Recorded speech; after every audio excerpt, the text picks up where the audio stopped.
Pengertian teleskop. Ketika kalian melihat pohon dari kejauhan, pasti terlihat sangat kecil. Saat kalian mendekat, ternyata pohon itu berukuran besar. Hal ini disebabkan oleh perspektif.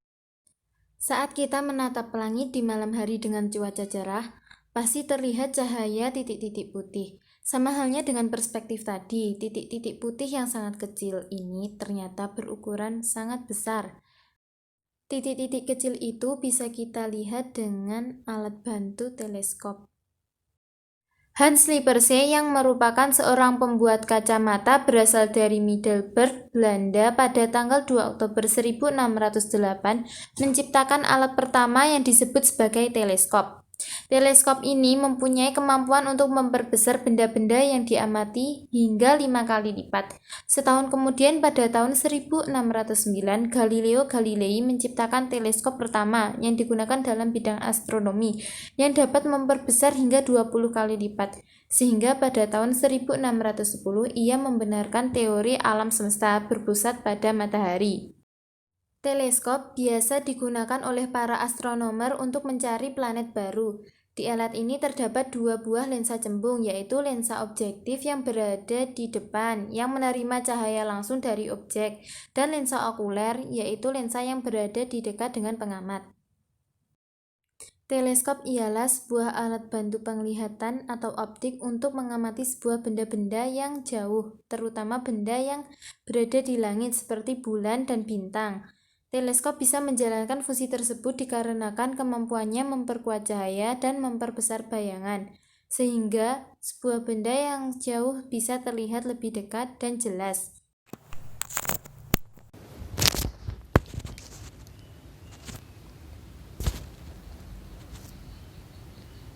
Baik, terima kasih. Di sini saya akan menjelaskan materi tentang mekanisme jalannya cahaya pada teleskop. Untuk selanjutnya, pertama yaitu teleskop refraktor. Teleskop refraktor yaitu bekerja dengan prinsip pembiasan, yakni membelokkan cahaya. Cahaya masuk melalui lensa di bagian depan tabung. Lensa ini disebut lensa objektif. Cahaya dibiaskan sepanjang tabung hingga pada akhirnya mencapai bintang fokusnya, di mana cahaya menjadi terfokus pada titik tertentu. Di sana terdapat eyepiece yang terpasang di focusor sehingga memungkinkan cahaya itu diperbesar menjadi gambar yang bisa diamati. Soal kualitas gambar, semakin baik kualitas dan keselarasan optik, semakin baik citra yang dihasilkan oleh reflektor.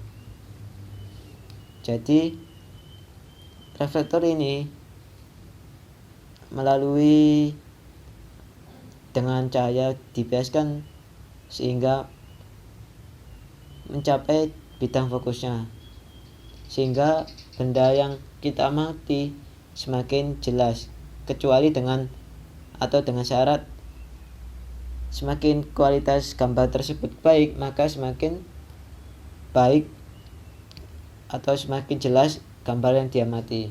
Sebaliknya, kalau kualitas gambar yang kita amati buruk, maka pengamatan kita atau mengamati benda tersebut kurang jelas. Reflektor adalah instrumen yang sangat berguna. Dengan eyepiece yang tepat, mereka dapat digunakan untuk mengamati setiap siang atau malam yang luar biasa, setiap malam atau malam hari. Dengan kualitas optik yang baik, reflektor dapat memberikan detail yang luar biasa. Reflektor kecil juga mudah untuk dibawa kemana-mana. Sayangnya, reflektor kualitas tinggi cenderung sangat mahal karena biaya yang terkait dengan produksi optik berkualitas tinggi. Salah satu faktor menurunnya pamor reflektor murah adalah karena dalam pengamatan astronomis visual, mereka cenderung mendapatkan warna palsu pada gambar. Ini disebut cacat warna. Warna-warna ini biasanya berbentuk lingkaran ungu pucat di sekitar benda yang diamati. Namun, ada banyak reflektor level pemula dengan optik bagus sehingga efek ini bisa diminimalkan. Jadi reflektor sangat serbaguna. Untuk biasanya itu dipakai untuk mengamati ketika pada waktu siang hari atau malam hari. untuk reflektor, ada reflektor kecil, tapi sayangnya reflektor kecil ini kebanyakan warnanya dipalsukan, bukan warna asli, jadi cenderung warna itu pucat atau cacat warna. Ada juga reflektor yang banyak atau bagus tapi harganya mahal. Selanjutnya ini adalah gambar reflektor. Di sini ada titik fokusnya di tengah-tengah ini adalah mata kita, pupil. Ketika melihat teropong atau teleskop, mata kita akan masuk ke dalam sini, kemudian ada kaca pembesar di sini yaitu eyepiece. Kemudian setelah dimasukkan atau diteruskan ke tengah-tengah, maka cahaya itu akan meneruskan ke bagian ujung tabung dengan objektif lens. Nah, ini adalah incoming light atau datangnya cahaya.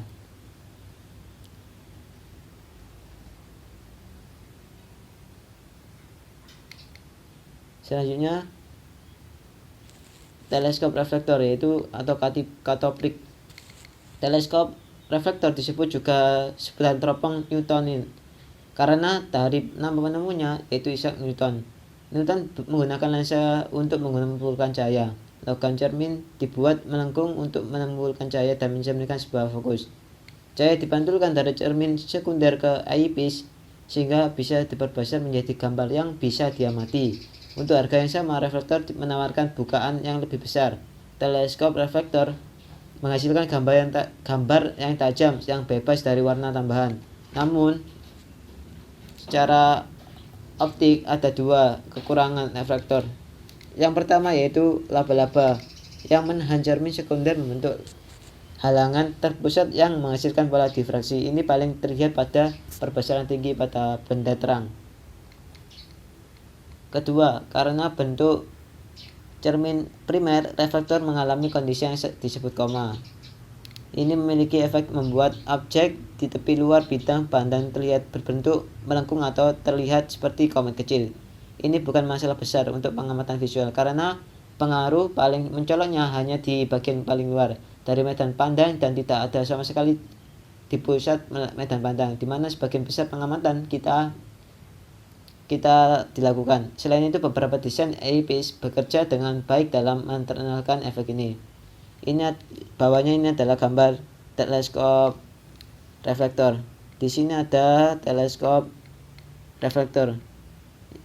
Untuk yang gambar ini, maka ada cermin sekunder yang untuk reflektor jenis Newtonian. Kenapa kok bisa disebut Newton? Karena penemunya dari Isaac Newton. Untuk yang di lingkaran yang di depan ini sama di samping ini adalah pengamat, orang yang mengamati ya.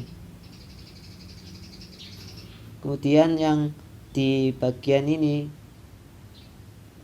cahayanya yaitu cermin objektif cekung. Yang di paling ujungnya atau seperti kayak lensa itu yaitu cermin datar. Yang untuk reflektor jenis Cassegrain. Nah, yang paling ujung ini yaitu cahaya yang datang atau incoming light.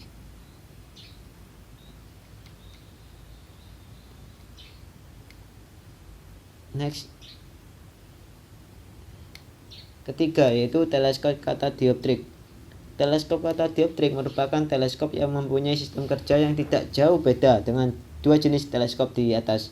Karena teleskop ini merupakan penggabungan dari teleskop refraktor dan reflektor yang menggunakan dua media untuk pengumpulan cahayanya, yaitu cermin dan lensa. Jadi teleskop catadioptrik ini gabungan atau campuran antara teleskop refraktor dan teleskop reflektor. Untuk bawahnya ini yaitu gambar teleskop katadioptrik. Di tengah-tengah ini adalah tempat cahaya masuk, incoming light, datangnya cahaya. Nah, ini focal plane adalah pengamat. Kemudian di sini bawahnya ada korektor lens, lensanya. Kemudian second mirror, ini pantulan apa belakangnya lensa itu tadi. Kemudian primary mirror ini cermin cekungnya atau cermin atau lensa, sehingga nanti adanya pantulan seperti yang ada di gambar ini. Karena ada pantulan dari pengamat, kemudian dipantulkan menjadi ke primary mirror, kemudian ke korektor lens, dan seterusnya gitu. Selanjutnya ditinjau dari objeknya. Ada dua, yaitu teropong bintang dan teropong medan atau bumi. Bintang-bintang di langit yang letaknya sangat jauh tidak dapat dilihat secara langsung oleh mata. Teleskop dapat digunakan untuk melihat bintang atau objeknya letak sangat jauh. Teleskop, maaf ini tipu ya. Teleskop digunakan untuk mata yang tidak berakomodasi agar tidak cepat lelah, karena teleskop untuk mengamati bintang biasanya selama berjam-jam. Teropong bintang terdiri dari dua lensa cembung, dan jarak fokus lensa objektif lebih besar dari jarak fokus lensa okuler. Kedua, teropong medan atau bumi. Teropong bumi disebut juga teropong medan. Terdiri dari gabungan lensa cembung, yaitu lensa objektif, lensa okuler, dan lensa pembalik. Lensa objektif memiliki tiga bentuk bayangan, yaitu nyata, terbalik, dan diperkecil, yang jatuh pada jarak objektif. Lensa pembalik jatuh pada jarak 2f atau 2 fokusnya, 2 kali lipat fokusnya, sehingga bentuk bayangan pembalik bersifat nyata, terbalik, dan sama besar. Lensa pembalik berfungsi membalikan arah cahaya sebelum melewati lensa okuler. Lensa okuler membentuk bayangan yang singkat, maya, tegak, dan lebih besar. Jadi di sini ada tiga lensa. Pertama lensa objektif, kedua lensa okuler, dan ketiga yaitu lensa pembalik. Untuk lensa pembalik yaitu fungsinya itu membalikkan arah cahaya sebelum melewati lensa okuler. Jadi fungsinya lensa pembalik di sini adalah membalikkan arah. Jadi ada cahaya datang, membalikkan arah, kemudian dilewatkan ke lensa okuler. Selanjutnya yaitu ditinjau dari jalannya sinar teropong bintang dibedakan menjadi dua, yaitu satu, teleskop bias. Teleskop bias yaitu teleskop yang menggunakan dua buah lensa untuk mengumpulkan dan memfokuskan cahaya dari benda-benda jauh. Jadi teleskop bias ini dengan menggunakan dua lensa agar bisa memfokuskan cahaya yang masuk pada benda-benda yang kita amati. Sinar yang masuk teropong dibiaskan oleh lensa. Jadi sinar yang masuk pada teropong atau teleskop langsung dibiaskan oleh lensa, sehingga teropong ini dinamakan teropong bias. Kedua, teleskop pantul. Teleskop pantul yaitu teleskop menggunakan sebuah cermin cekung, cermin, dan lensa cembung untuk mengumpulkan dan memfokuskan cahaya dari benda jauh. Contohnya, jika kamu melihat benda-benda jauh sedemikian rupa sehingga kelihatan tegak.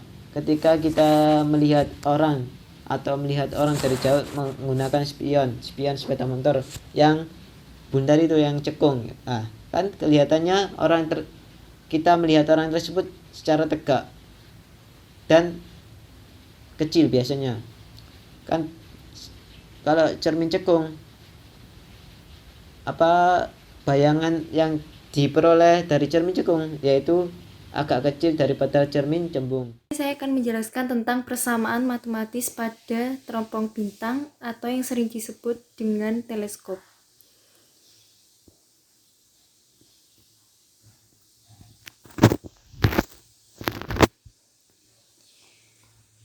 Di persamaan ini terdapat dua jenis, yaitu berakomodasi maksimum, yang kedua adalah tak berakomodasi.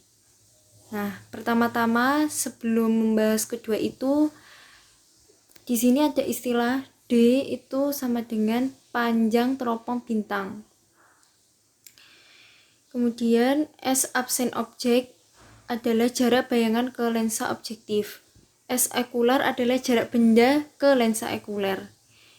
M adalah pembesaran teleskop. Di persamaan berakomodasi maksimum terdapat rumus-rumusnya, yaitu untuk menentukan besaran sudut kita memakai rumus M sama dengan tan alfa per tan beta.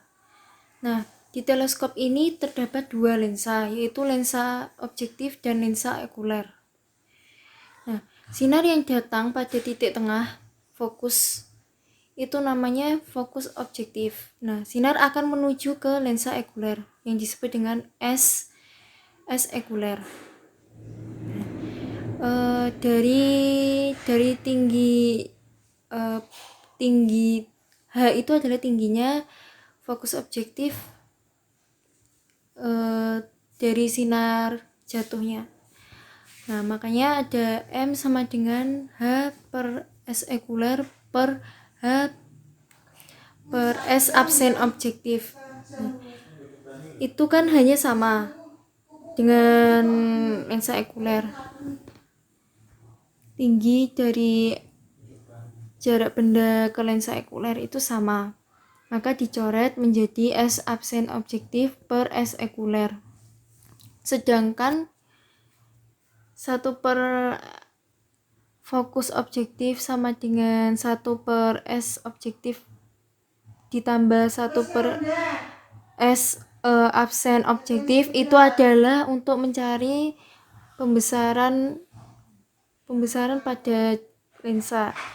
Kemudian rumus yang lainnya itu untuk menentukan berapa kali pembesaran. Kemudian di sini itu titik fokus objektif itu besarnya sama dengan jarak bayangan benda ke lensa objektif. Tuh.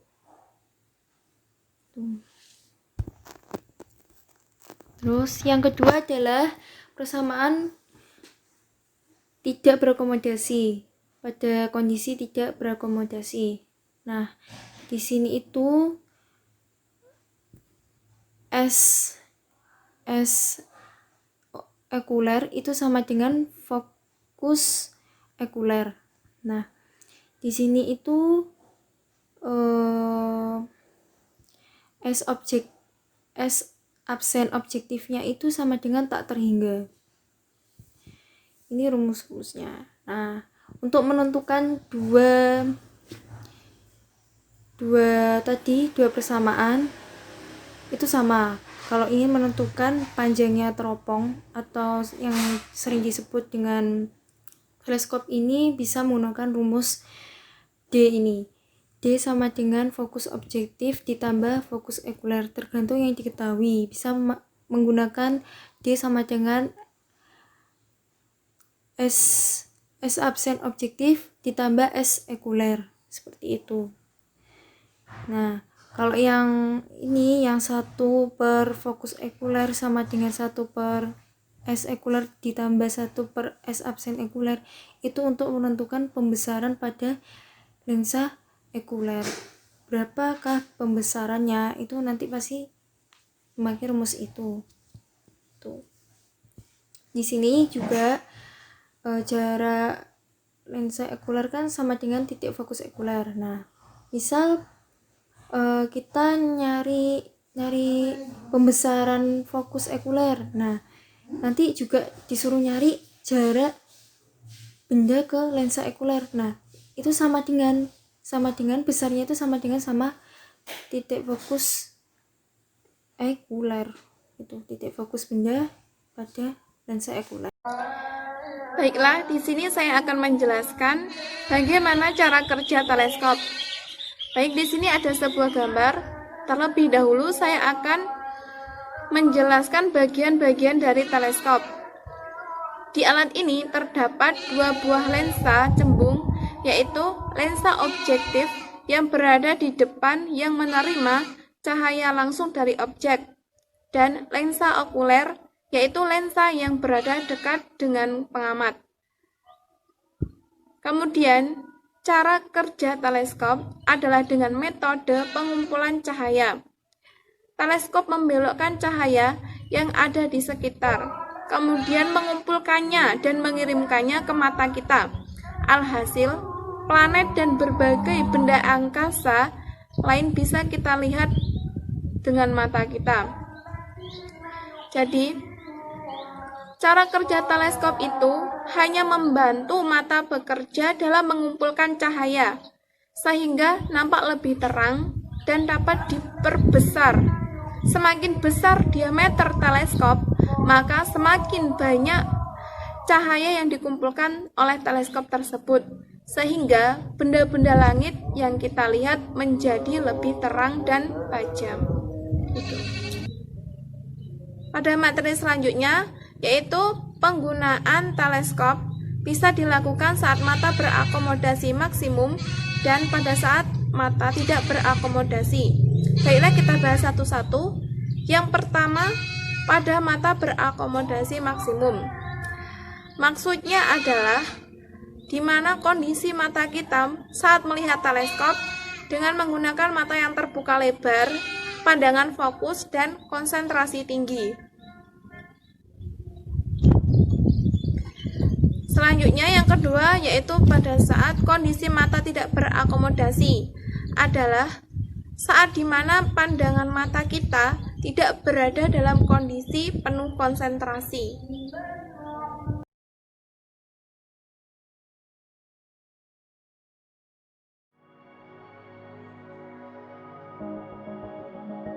The universe. For all we have learned about it, we have only just begun to reveal its secrets. What are dark matter and dark energy? How common are planetary arrangements like our own? And how many planets in our galaxy have the potential to harbor life? The Nancy Grace Roman Space Telescope will help answer these fundamental questions. Formerly known as WFIRST, the Roman Space Telescope is similar to Hubble, but with the benefit of 30 years of technological improvement. Each image from its wide-field instrument will have the depth and clarity of Hubble's best, but capture a sky area 100 times larger. The Roman Space Telescope will take the lead in exploring dark energy and dark matter. We only know they exist by their effects on observable matter, yet these two mysterious components make up 95% of the universe. The Roman Space Telescope's powerful 2.4-meter mirror and enormous field of view will also help us in the search for planets beyond our solar system, or exoplanets. It will watch for gravitational microlensing events, caused when a planet and its host star pass in front of a background star. Such events are rare, so catching them requires watching large swaths of the sky.